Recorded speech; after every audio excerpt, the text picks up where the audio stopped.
সঙ্গীন হৃদয়ানুভূতি season 2 লিখেছেন জান্নাতুল ফেরদৌস মিথিলা।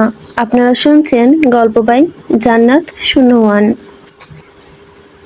রোদ রক্ত ছুটে এসেছে রুদ্র। এক হাতে একসাথে আগলে ধরেছে তাইব সাহেবকে। মেঝেতে দুপা ছড়িয়ে তাইব সাহেব খানিক কাত হয়ে মানুষটা নাকের গরম চাপ দিতে ধরে রেখে গলা উঁচিয়ে বলল, তাড়াতাড়ি বরফ আনো কেউ। জুবাইদা বেগম তড়িঘড়ি করে ছুটলেন কিচেনের দিকে। ফ্রিজ খুলে দুটো আইস ট্রে নিয়ে সঙ্গে সঙ্গে ফিরে এলেন ড্রয়িং রুমে। হাত বাড়িয়ে রুদ্রের দিকে আইস ট্রেটা এগিয়ে দিতেই ছেলেটা ছো মেরে নিয়ে নিল তা। পরক্ষণে নিজের পকেট হাতড়ে রুমালটা বের করে সেটাই কতগুলো বরফের টুকরো পেঁচিয়ে তা তাইব সাহেবের কপাল বরাবর চেপে রাখলো অনেকক্ষণ। মাঝে মধ্যে অচেতন মানুষটা নাক বরাবর বাহাতে তর্জনী ঠেকিয়ে নিঃশ্বাস পরক করতেই যেন যে তা আদৌ চলছে কিনা। প্রায় মিনিট 10 একইভাবে তাইব সাহেবকে ধরে টরে বসে রইল রুদ্র। অমনি মাইমুনা বেগম কাঁদতে কাঁদতে হেঁচকে তুলে ইতিমধ্যে মাহিরা ঝাপটে ধরে বসে আছে। মাহি নিঃশব্দে কাঁদছে। বাড়ির এহেন পরিস্থিতিতে নিজেকে দোষ না থাকা সত্ত্বেও মেয়েটা নিজেও দোষে যাচ্ছে একাধারে। এদিকে তাইব সাহেব দেহটা খানিক নড়ালো বোধহয়, জ্ঞান ফিরেছে ধীরে ধীরে। রুদ্র মোটেও তাড়াহুড়ো করলো না, উল্টো তাইব সাহেবের মাথাটা কোলে রেখে বসে রইল চুপচাপ। তাইব সাহেব পিটপিট করে চোখ মেলে চাইলেন। যখন জ্ঞান হারিয়ে অমনভাবে মুখ থুবড়ে পড়ে যায়, নাক ফেটে যাচ্ছে। তা এই অবস্থায় মানুষটার নাকের পাটা আপাতত ফুলে কলা গাছ। তাইব সাহেব খানিকটা মুখ খুলতেই তিনি হঠাৎ এক ধরনের ভোঁতা যন্ত্রণা অনুভব করতে পারলেন। নিজের আশেপাশে সবাইকে অমন কাঁদতে দেখে খানিক ভরকালেন, ভুরু কুঁচকে ঠর করতে লাগলেন। বর্তমান পরিস্থিতি প্রায় 30 সেকেন্ড সময় লাগলো মস্তিষ্ক তার সতেজ হতে। এক হাতে আলতো করে মাথায় হাত বুলিয়ে শান্ত করে তার উদ্দেশ্যে রুদ্র ধীর কণ্ঠে বলল, একটু শান্ত হও সেজে চাচ্চু। তাইব সাহেব থমকালেন। পর মুহূর্তে রুদ্রের পেটের দুপাশে হাত ঢুকিয়ে ছেলেটাকে শক্ত করে জাপটে ধরলেন। কেমন অনেকক্ষণ নিজের চিরচেনা শক্তপোক্ত খোলস থেকে বেরিয়ে এসে কাঁদতে লাগলেন হু হু করে। তার এই কান্না দেখে মাইমুনা বেগম ভেঙে পড়লেন আরো। আচারের মুখ গুজে নিজেও কাঁদছেন ক্রমশ।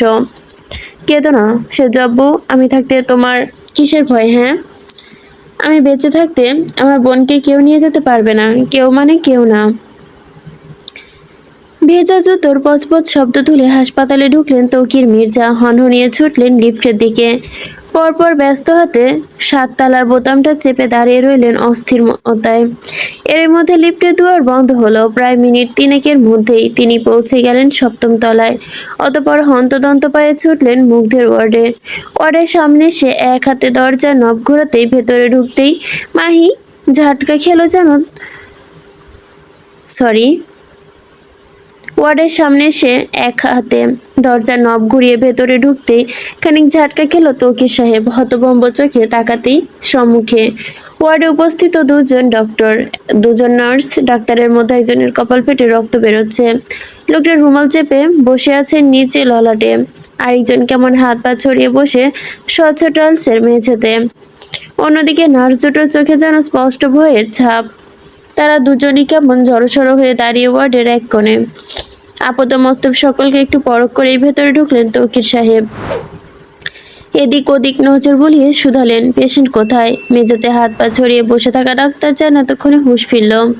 তিনি আলগোছে মাথাটা তুলে তাকালেন তৌকির সাহেবের মুখোমুখি। কিয়ৎক্ষণ চুপ থেকে হঠাৎ কেমন হুঙ্কার দিয়ে বললে, ওই যে ছেলে, কোন ছেলে জন্ম দিয়েছেন নাকি সার? ভরকে গেল তৌকির সাহেব। অপ্রস্তুত হলেন ডাক্তারের এরূপ কথায়। বোধগম্যহীনের ন্যায় গলা বাঁকিয়ে জিজ্ঞাসা করলেন, কি? ডাক্তার এবার মেঝে থেকে উঠে দাঁড়ালেন, চোখে মুখে অসম্ভব রাগ ফুটিয়ে তেড়ে ফুড়ে এসে তৌকির সাহেবের দিকে গলায় ঝাঁজ টেনে নার্সের উদ্দেশ্যে কথা ছুড়লেন, এই মহাশয়কে ওনার ছেলের মহান কীর্তকলাপগুলো দেখাও। নার্স দুটো তৎপর হলেন কথা মতো। ওয়ার্ডের দেওয়ালে থাকা টিভির স্ক্রিনে ওপেন হলো ঘণ্টাখানেক আগে সিসিটিভি ক্যামেরার ফুটেজ। অন করতে তৌকির সাহেব তাকালেন সেই দিকে। বুড়োদের মাঝে গোটা কয়েক ভাঁজ। ঘণ্টাখানেক আগের ঘটনা। বেডে শুয়ে আছে মুগ্ধ, হাতে স্যালাইন ক্যানোলা লাগানো, মাথার সম্মুখভাগে মোটা ব্যান্ডেজ। ধীরে ধীরে জ্ঞান ফিরছে মুগ্ধের। বলিষ্ঠ হাতটার দেহখানি নড়াতেই টুকটাক 2 হাত উঁচিয়ে লম্বা একটা হামি টানতে গেলেই হাতে টান পড়ল যুবকের। মৃদু ব্যথায় কুঁচকে নিল ভুরু। চোখ ঘুরিয়ে হাতের পানে তাকাতেই দেখলো হাতে ক্যানোলা পড়া, দেহ যাচ্ছে স্যালাইন। এতেই বুঝি মেজাজ খিসলো যুবকের। সে তৎক্ষণাৎ ছোঁয়া ছেড়ে উঠে বসলো বিছানায়। তড়িঘড়ি করে হাতের ওপর থেকে ক্যানোলা স্ট্রিপটা টান মেরে সরিয়ে নিতেই ফিল্কি দিয়ে রক্ত বেরিয়ে আসলো। খানিকটা উঠতে গেলেই কোত্থেকে যেন ছুটে এলো দুই নার্স। এসে গিয়ে বিচলিত মুখ থেকে ধরতেই ঘটলো আরেক অঘটনা। বেয়াদব ছেলে কি জানে, সে তৎক্ষণাৎ দুহাতে দুটো নার্সকে সজোরে ধাক্কা দিয়ে সরাসরি সরিয়ে দিল সামনে থেকে। ঘটনারহীন আকস্মিকতায় তাল সামলাতে পারেনি মহিলা দুটো। দু কদম পিছিয়ে গিয়ে হঠাৎই পড়ে গেল মেঝেতে। হকচকর দৃষ্টিতে যুবকের পানে তাকাতেই দাঁতে দাঁত খিঁচল। খবরদার নষ্টা, মেয়ে ছেলে মানুষ, এর মতো যখন তখন আমার গায়ে হাত দিবি না। আহমক বনে গেল দুজন নার্স। একে অপরের সাথে নীরবে চোখাচোখি করলো। এরই মধ্যে ওয়ার্ডে প্রবেশ করলো দুজন ডিউটিরত ডক্টর। একজনকে খোশ মেজাজে ভেতরে ঢুকতেই পরক্ষণ তাদের হাসিগুলো কেমন নিভে গেল ধপ করে। আপনি বেড থেকে উঠেছেন কেন? মুগ্ধ কেমন রাগ করেনি এহেন কথার পিঠে। শক্ত মুখে গা ঝাড়ার সময় পা বাড়ায় চলে যেতে। অমনি ডাক্তার মহাশয় উদ্বেগ দেখিয়ে মুগ্ধের ডান হাতে ফুলে ফেপে থাকা মাসলসে আলতো করে চেপে ধরতেই চিন্তিত গলায় শুধায়, কোথায় যাচ্ছেন? আপনি এখন অসুস্থ, সুস্থ হননি, যান গিয়ে শুয়ে পড়ুন। মুখ কুঁচকে নিল মুগ্ধ, হাতটা খানিকটা ঝাড়া মেরে ছড়িয়ে ডাক্তারের হাত থেকে গলার ঝাঁজ ঢেলে বলে, কে বলেছে আমি অসুস্থ? দু পায়ে যেহেতু ভর দিতে পেরেছি তার মানে আমি সুস্থ। ডাক্তার সাহেব নাছোড়বান্দা দু কাঁধে মাথা নাড়িয়ে এক প্রকার গো ধরে বলে, আরে না না, আপনার শরীরে মাত্রাতিরিক্ত ড্রাগস রয়েছে। এই মুহূর্তে আপনার রেস্ট নেওয়াটা ভীষণ জরুরি, না হলে হয়তো। এই চুপ কর, এসব বুলশিট। ডক্টর গিরি, অন্য কোথাও দেখা, সামনে থেকে। যুবকের এহেন করা কথায় রাগ হলো ডক্টরের। তিনি খানিকটা ধমকে সুরেই গাইলেন, অজান্তে শুধালেন, আপনি তো দেখছি আচ্ছা বেয়াদব, বললাম আপনি অসুস্থ। কথাটা শেষ হবার সুযোগ পায়নি যেন, তার আগে ডাক্তারের মাথা বরাবর সজোরে নার্সিং ট্রে দিয়ে আঘাত করে মুগ্ধ। মুহূর্তে বিকট শব্দে চেঁচিয়ে ওঠে ডক্টর। দু হাতে চেপে ধরে নিচের মাথা। হাতে খানিকটা গরম গরম কিছু অনুভব হতেই হাত দুটো আপনা চলে গেল কপালে। হাত ভর্তি হলো লাল তরলে। তা দেখে বেচারা চিৎকার দিয়ে ওঠে। ওদিকে মুগ্ধ নামক বেপরোয়া পুরুষ হাত মুষ্টিবদ্ধ করতে এক নাগাড়ে চেঁচাতে লাগলো ডক্টর। ডাক্তার সাহেবের একবার আওয়াজ করতেই ভুলে গেলেন যেন। চলের ব্যথায় কোঁকে উঠলেন এক ঘুষিতে, অথচ সেই দিকে ভ্রুক্ষেপ নেই মুগ্ধের। রক্তলাল চোখ দুটোতে ক্রুর দৃষ্টিতে দাঁতে দাঁত কিরমির করে শুধালো, এক বোতল রাম গিললে এইসব বালের অসুখ বিসুখ পালাতে সেকেন্ড থাকে না। So keep your bullshit advance in your pocket, got it. কি উত্তর দিবে ডক্টর? চোয়ালের ব্যথায় যান যায় যায় অবস্থা। মুগ্ধ কিছু সময় নিজেকে ডাক্তারকে ছিটকে ফেললো অদূরে। ডাক্তার বহু কষ্টে নিজের পড়া থেকে বাঁচালো। তার অমন যাচ্ছে তাই অবস্থা পরখ করতে বেচাই চটাতে অপরজন। কিছুটা দাবাঙ্গিরি দেখাতে নাড়াতে ছেড়ে দিয়ে এগিয়ে এসে মুগ্ধের নিকট সুউচ্চ মুগ্ধের ঘাড় শক্তিতে চোখে তাকাতেই ধাঁধালো কণ্ঠে বলে, আপনার এত বড় সাহস, আপনি একজন ডাক্তারের গায়ে হাত তোলেন? ওয়েট, আপনাকে আমি পুলিশে দিব। কি এমন বললেন ডাক্তার, যা শুনতেই ঠোঁটের কোণে তির্যক ব্যঙ্গিক্ত হাসি লেপটে গেল মুগ্ধের। পুলিশে দিবি? দে তাহলে, ডাক দে তোর বাপদের, দেখি তোর কোন বাপ এসে আমাকে ধরে নিয়ে যায়। ডাক দে বান্দির ছেলে। ডাক্তার মহাশয়ের গাল দুটো যেন ছিঁড়ে যাচ্ছে ব্যথায়। যুবকের একটানা ঘা যেন হাতুড়ির আঘাত। এত শক্ত হলো কারো হাত কিভাবে? ডাক্তার তখনই নিজেকে কোনো মতে ছাড়িয়ে পিছিয়ে গেলেন দু কদম। আর কেউ আটকাতে আসবি? তৎক্ষণাৎ দুধারে মাথা নাড়াই সবাই। মুগ্ধখানি গা ছাড়া ভাব দিয়ে হাঁটা ধরে গটগটিয়ে। বর্তমান সম্পূর্ণ ভিডিও ফুটেজ দেখেও না চাইতো মিটমিটিয়ে হাসলেন তৌকির সাহেব। তা আবার আর দৃষ্টিতে দেখে ফেললেন ডাক্তার। মুহূর্তে মহাশয় কেমন তেলে বাগুনে জ্বলে উঠলেন। আপনি হাসছেন? এরকম একটা দৃশ্য দেখে আপনি হাসছেন? তৌকির সাহেব আপ্রাণ চেষ্টা চালাচ্ছে নিজের হাসি আটকে রাখার। তবে বালাই শার্ট, এই হাসি কি আর এত সহজে থামে?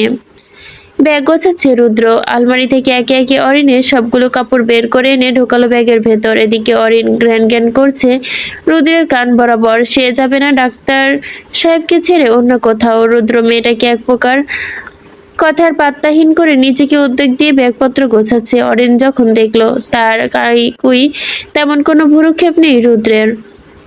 মেয়েটা কেমন সম্মুখে এসে দাঁড়ালো রুদ্রের। রুদ্র থামাতেই কপট মেজাজ দেখিয়ে বলল, কি সমস্যা? অন্য সময় হ্যান্ড মেজাজ দেখালে খানিকটা দমে গেল, আজ অরিন দমাতে পারেনি মোটেও। আমি যাব না আপনাকে ছেড়ে। ললাটে বিরক্তির ভাঁজ বলল রুদ্রের। মুখটা হলো গম্ভীর। সে খানিকটা ঠোঁট কামড়ে দাঁড়িয়ে রইল চুপচাপ। সানশাইন, আমার ভালোটা তোর এবং আমার পুরো পরিবারের সাথে জড়িত। তোদের গায়ে এইটুকু ফুলের আঁচ আমি আসতে দিতে পারি না। আমি বোধহয় ঠিক থাকতে পারবো না কারো কিছু হলে, বউজান। প্লিজ সানশাইন, প্লিজ জেদ করিস না। রুদ্র বোঝাচ্ছে, আর অরিন কি না কি বুঝছে কে জানে। সে তো যেতে চায় না। এটা কি আদৌ সম্ভব? অরিন ঠিক বান্ধবীর মতো মেনে নিল কথাগুলো। পনিস মাথা ঝাঁকিয়ে তৎক্ষণাৎ দু হাতে জড়িয়ে ধরল রুদ্রকে। দুপুর গড়িয়ে বিকাল নামার জোগাড়, অথচ শারমিন বেগম এখনো ঘুমাচ্ছে। গায়ে জড়ানো বড় বড় নেই দামি জামদানি শাড়ি। মুখটা কেমন গম্ভীর করে ড্রয়িং রুমে পেরেনি পেরিয়ে ডাইনিং এ খানিকটুক মারাতে হঠাৎই একজনকে দেখে চমকে ওঠে শারমিন বেগম। অবিশ্বাস্য নেত্রে তাকিয়ে হেঁটে এলেন জোরালো পায়ে। ডাইনিং টেবিলে রাজার মতো বলিষ্ঠ দেহ ছড়িয়ে বসে আছে মুগ্ধ। গপগপিয়ে খেয়ে যাচ্ছে খাবার। কখন এলে? খাচ্ছে মুগ্ধ। শারমিন বেগম এক প্রকার দেখেও অদেখা করলো যেন ছেলেটা। এতে বুঝি গায়ে আগুন ধরে গেল শারমিন বেগমের। তৎক্ষণাৎ পুরো কথা জোর ধরে গলায় অসম্ভব ঝাঁজ ঢেলে আওড়ালো, শুনলাম তুমি নাকি হোসেন পরিবারের মেয়েকে বিয়ে করার জন্য উঠে পড়ে লেগেছ। কতটুকু সত্যি? এবারে প্রত্যুত্তর করেনি মুগ্ধ। উল্টো হাত বাড়িয়ে পাতে ভাত নিল আরেক চামচ। মাংসের টকটকে লাল ঝোলের সাথে খানিকটা ভাত মাখিয়ে ফের মুখে পড়লো আরেক লকমা। লজ্জা করে না তোমার? একজন 31 বছরের তাকড়া যুবক হয়ে মাত্র 17 বছরের মেয়েকে বিয়ে করার কথা বলছো? আজকালকার যুগে কি নিজের চাইতেও গুণে গুণে 14 বছরের ছোট মেয়েকে বিয়ে করে কেউ? তাও আবার নিজের শত্রুর মেয়েকে? রাগে গজগজ করছে শারমিন বেগম। মুখোপাধ্যায় কি শক্ত ভাবসাব তার, অথচ তার অমন রাগান্বিত কণ্ঠ শুনেও মোটেও হেলদোল দেখা দিল না মুগ্ধের মাঝে। সে কি সুন্দরভাবে নির্বিকার ভঙ্গিতে আয়েশি করে খাবার চিবোচ্ছে। এতে শারমিন বেগম এর রাগটা যেন আরো তরতর করে বেড়ে গেল মুহূর্তেই। কথা কানে যাচ্ছে না তোমার? শেষমেশ তুমি পাগল হয়ে গেলে নাকি? যেমন শত্রু পরিবারের মেয়েকে বিয়ে করতে যাবে। এবারেও নিশ্চুপ মুগ্ধ। আয়েশ করে আঙ্গুল লেগে থাকা খাবারটুকু চেটে পুটে খাচ্ছে সে। সময় নিয়ে খানিক স্বস্তির ঢেকুর তুলে তাকালো ঘাড় বাঁকিয়ে। শারমিন বেগম শান্ত মুখবয় আর দৃষ্টি একবার পরখ করলো। হাত বাড়িয়ে এক গ্লাস পানি এগিয়ে নিল মানুষের দিকে। ভরাট কণ্ঠে ভীষণ ভাব ঢেলেই বলল, পানিটা খেয়ে নিন। চিল্লাতে চিল্লাতে গলাটা নিশ্চয়ই শুকিয়ে গেছে। এন সিরিয়াস মোমেন্টে এমন কথা। মুগ্ধ নামক বলিষ্ঠ মানুষটার গা ছাড়া ভাব দেখে বেজায় চটলেন শারমিন বেগম। তবে পরক্ষণে মনে মনে ভাবলেন মুগ্ধ কথাটা খুব একটা ভুল বলেনি। ঠিকই তো বলেছে সে। চিৎকার করতে করতে গলাটা শুকিয়ে কাঠ হয়ে গেছে তার। ভাবলো উড়ে যাওয়ার মতোই শোনা গেল মুগ্ধের শান্ত অথচ ভয়ঙ্কর কণ্ঠা, এবার তো সেফ মিনারেল ওয়াটার খেতে দিয়েছি। নেক্সট টাইম আমার সাথে জোর গলায় কথা বলে পানির সাথে বিষ মিশিয়ে খাইয়ে দিব। Mind it. হুট করেই নাকে মুখে উঠে গেল যেন পানি। শারমিন বেগমের বেচারি কাশতে কাশতে বুক চেপে ধরলেন। এদিকে মুগ্ধ কেমন শান্ত অথচ ভঙ্গিমা যেন কিছুটা পরিবর্তন। গায়ে ঢিলে ঢালা কুর্তাটা খানিকটা ঝাঁকিয়ে শারমিন বেগমকে আলগোছে পাশ কাটিয়ে চলে যাওয়ার পথে আরেকবার বাঁকা হেসে বললেন, যার ডিকশনারিতে লজ্জা নামক কোনো শব্দ নেই তার আবার কিসের লজ্জা? জানেন তো আমি নির্লজ্জ, বাট আপনি হয়তো আরেকটা বিষয় ভুলে যাচ্ছেন, তা হলো আমি নির্লজ্জের পাশাপাশি ভয়ঙ্কর নির্দয়। আসলে আমার সাথে ঘাড় দেড়ামি কিংবা উচ্চ গলায় কথা বলতে আসলে কিন্তু বাবার বউটাও দেখবো না, একদম জানি মেরে ফেলবো। ভরকে গেল শারমিন বেগম। হকচকি নেত্রে ঘাড় বাঁকিয়ে তাকালো মুগ্ধের পানে। এদিকে ডাইনিং এর দুয়ারের দ্বারে চুপচাপ করে এতক্ষণের কার্যকলাপ দর্শন করছিল তৌকির মির্জা। ছেড়ে পাশ কাটিয়ে চলে যেতে তিনি এবার এগিয়ে এলেন স্ত্রীর নিকট। হালকা ঝুঁকে শারমিন বেগমের কানের কাছে মুখ আনিয়ে হিসিস করলো, মানুষ দেখে কথা বলতে হয় বেবি। সবাই তো আর আমার মতো নরম সরম না যে কিনা তোমায় শুধু আদর করবে। মুখ বাঁকিয়ে শারমিন বেগম নাক মুখ কুচকে তখনই হনহনিয়ে চলে গেল ডাইনিং ছেড়ে। অথচ তৌকির সাহেব মিটমিটিয়ে হাসছে তখনও। আচ্ছা শ্যামবর্তী, তোমার বিরহে তবে কি আমিও নিষ্ঠুর হয়ে গেছি? মনটা কি তবে সত্যি সত্যি পাথরের পরিণত হলো? আগে নেই নিস্তেজ রুহি ঘুমিয়ে আছে চোখ বুজে। বাদ বাকি মানুষের জন্য সকাল হলেও তার কাছে কি আর সকাল কিংবা রাতের ভিন্নতা আছে? সে তো বরাবর নেই ঘুমিয়েই আছে। তবে ডক্টর বলেছে মেয়েটা নাকি মিনারেল কনসার্নে জাগ্রত হয়েছে, অর্থাৎ তার চোখ দুটো বন্ধ থাকলেও সে কিনা ঠিক শোনে সবার কথা। এটাই বা কম কিসে? রেহান মেয়েটার বুকের মাঝে মুখ লুকিয়ে রেখে কথা বলছে।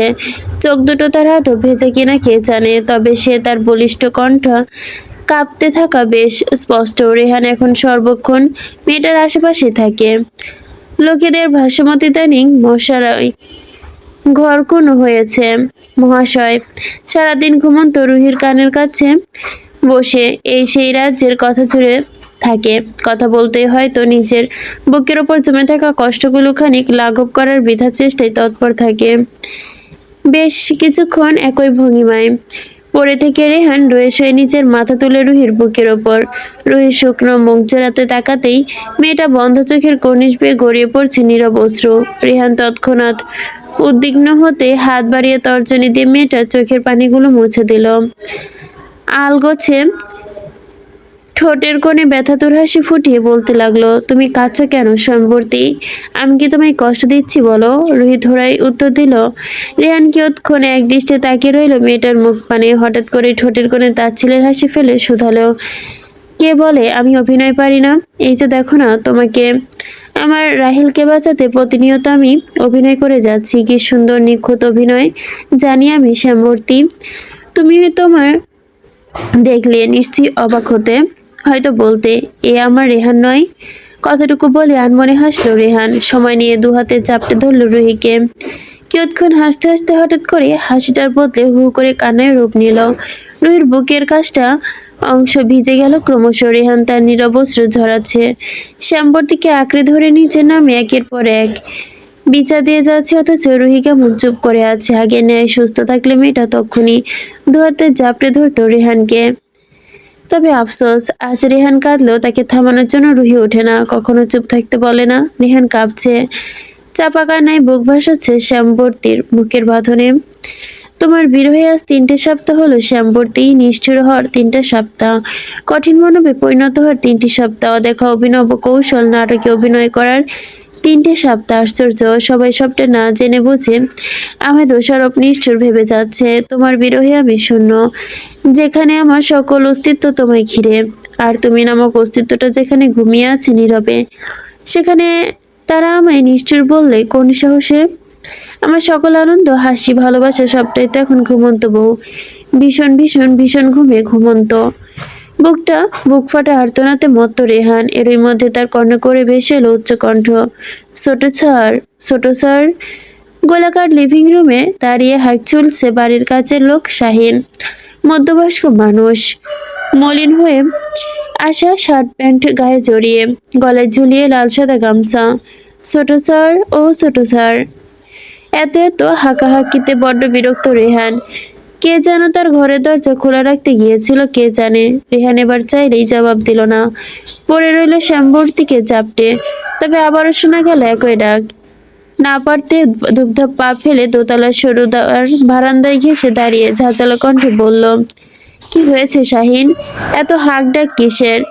দেখছো যেহেতু ডাকিরও সাড়া দিচ্ছি না, তাহলে এত ডাকছি বা কেন?